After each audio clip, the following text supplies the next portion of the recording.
Hey ladies and gentlemen of the internet, Adrian here from Digital Dojos. Today we're going to talk about how I took my Nintendo Switch from this to this. So let's talk about it. So first and foremost, this is not a guide directly on how to tear apart the intricacies of your JoyCons or the standard housing shell on Nintendo Switch. Rather, just my overall experience and some tips that you may run into if you're deciding to do something like this. If you didn't know already, for the Nintendo Switch, so the standard model and the OLED model, I'd imagine even for the lights, you can buy these third-party shells and these kind of casing here to kind of modify and adjust the look and feel of your Nintendo Switch, which is a great way to kind of customize it if you've had it for a while and add something new, and just kind of add a new theme and colorway to your Nintendo Switch. Now, this is a hardware mod, so a couple things to keep in mind. If you're not familiar or comfortable with tearing apart electronics, this may be something that you want to avoid. You can always opt for something like D-Brands, which is how I originally did my Joy-Con skins when I wanted like an all-white look for my Nintendo Switch. Otherwise, you can get these third-party hardware. This is from a brand called Extreme Rate on Amazon, is the one I got. They range for like this one was like less than $40, but you can get them in all sorts of colors, shapes, and different pieces, because some will just do the Joy-Cons, some will do the entire shell, some will do even the docking station. You can get really creative here. Now, noting that you probably I'd imagine, I don't have to dig too far, but I can just imagine with Nintendo voiding warranty to some degree here if you're modeling or changing the kind of hardware aspect. While you're not modding anything extremely here, the fact that you're opening up the hardware, I'd imagine at some levels avoiding some sort of warranty out there. So I'd suggest doing this at your own discretion, and I'd even opt for doing it on a pair of Joy-Cons if you're doing the Joy-Con replacement, that you either don't have like a custom or special edition Joy-Cons. I just did mine with the default ones here, or just ones that you maybe don't care about as much.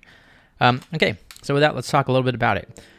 First and foremost, your kits will typically come, depending on what you order, with tools for you to do this. You really only need 2 bits in general to open up the Nintendo Switch, the tri-wing tips that are notorious for Nintendo hardware, and a standard Phillips screw.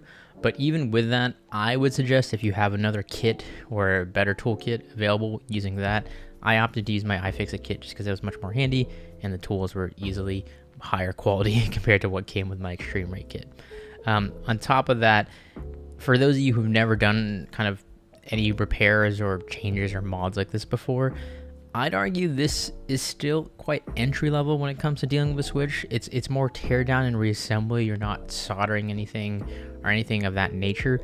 You are going to be lifting a couple ribbon cables, which is definitely something that you need to be careful and fragile with when you're doing so. But I'd argue even if you haven't done a lot of these type of repairs in the past, you can make your way through. I used to do an iPhone repair business back in the day, so this is all something that I'm very, very familiar with.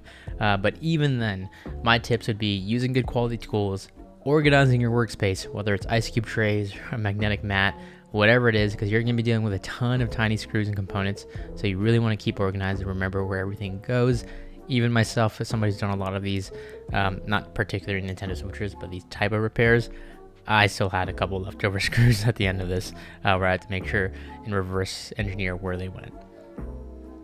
Okay, so when it comes to the actual repairs, the rear shell, like the actual main body of the Nintendo Switch, this is really easy to replace. This is just the standard like tray that's on the back of your, the back plate of your Nintendo Switch with the kickstand and whatnot.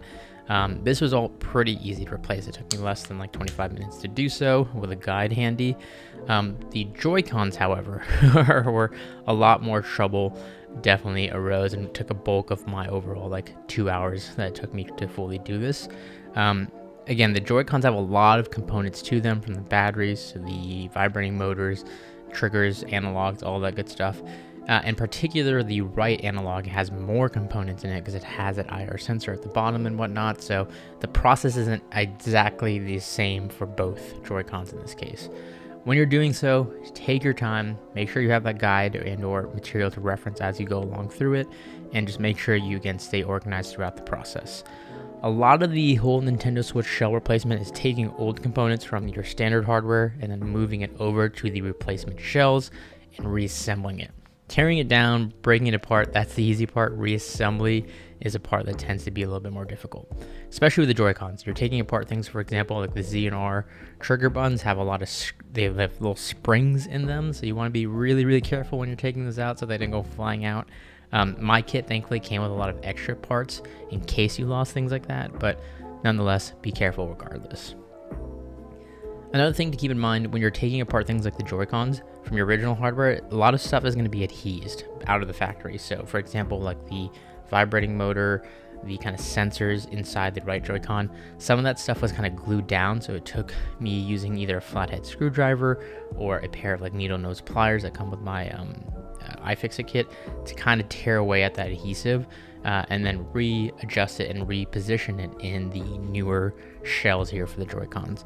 Now, one thing my kit did not come with was new adhesive pads to reapply all that, but sometimes you can get away with just reapplying the old adhesive and pushing it down to stick, but hopefully if you get a good quality kit, it'll come with some adhesive pads for you to reuse when it comes to that stuff. Other than that, you're reassembling everything, taking it apart and then putting it back together.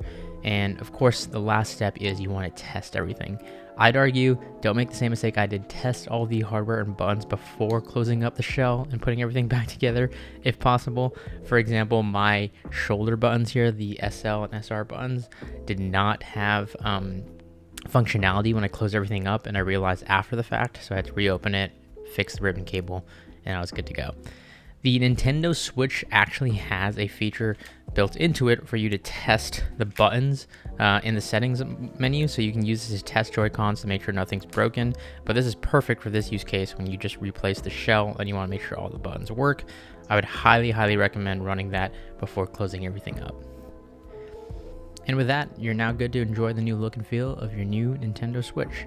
Again, be sure to do your research when it comes to the kit that you're opting for. In my case, with the Extreme Rate kit, everything worked great for the most part. They had their own guides on their website. All the tools that they offered and had were nice, even though I ended up using my own set of tools.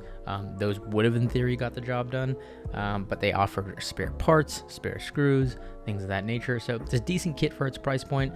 Certain parts, if you depend on which kit you get, will be missing. So if you want to get like the full replacement and the full buttons and all of that, you're either going to have to be pulling from your old Joy-Con to reuse those buttons, or again, you get a kit that's fully complete and has all the parts that you need. Just make sure you do your research before buying.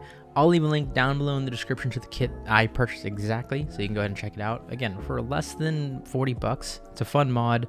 Takes a couple hours. It's a cool way to kind of learn the intricacies of the hardware that you've been using for the last couple of years and enjoy a new look and feel for your Nintendo Switch. So, as always, ladies and gentlemen, consider liking this video if you enjoyed, subscribing if you're not for more technology content, and as always, thanks for watching.